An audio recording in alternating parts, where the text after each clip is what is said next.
Guys, ngayon guys, ginisa ko yung bawang sibuyas kamatis. Ihahalo ko siya sa tortang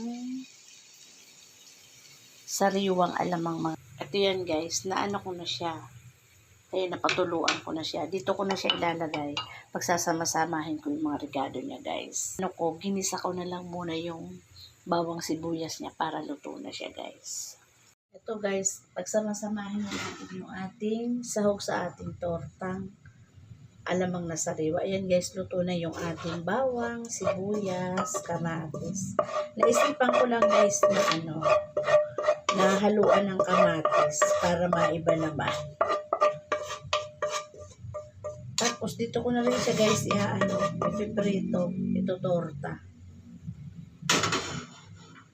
Ayan na siya guys. Tapos ilalagay na natin itong ating sariwang alamang. Ayan. Gagamit ako guys na medyo maiksing kutsara. Ito.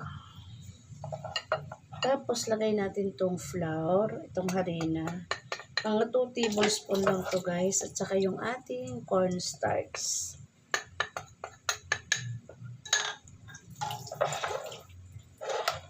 Mix lang natin. Halo-halo. Tapos lagyan natin guys ng konting asin.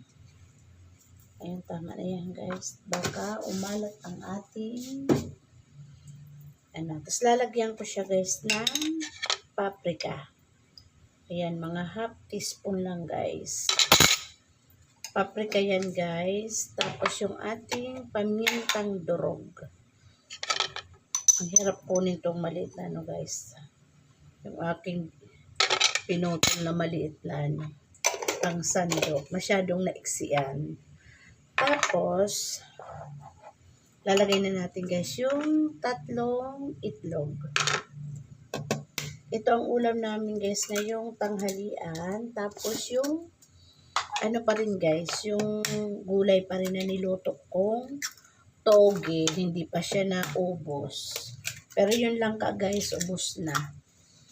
Hugas muna ako ng kamay. Hugas muna ako ng kamay guys.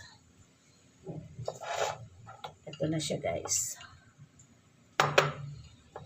Kasi pag nagtuturta ko nito guys, yung bawang sibuyas, halo-halo na siya dyan. Hindi ko na siya ginigisa. Ngayon, naisipan ko, gisahin ko naman yung bawang sibuyas, kamatis. Hinaluan ko siya guys na kamatis para maiba naman.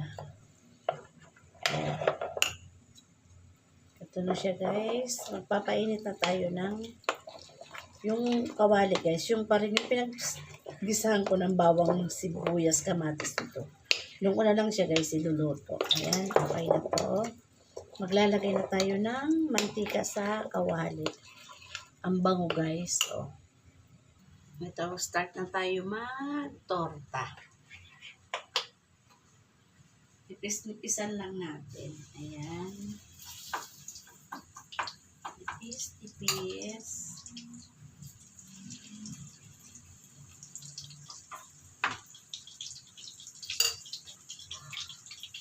Guys, luto na yung ating tortang sariwang alamang.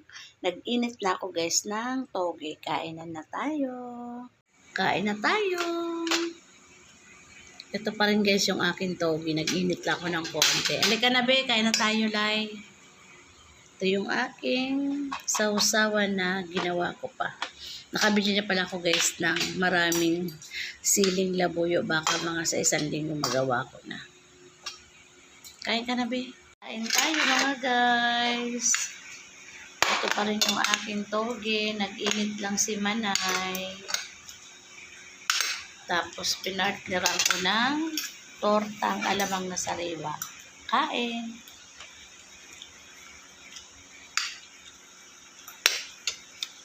Bye guys. Thank you. God bless po.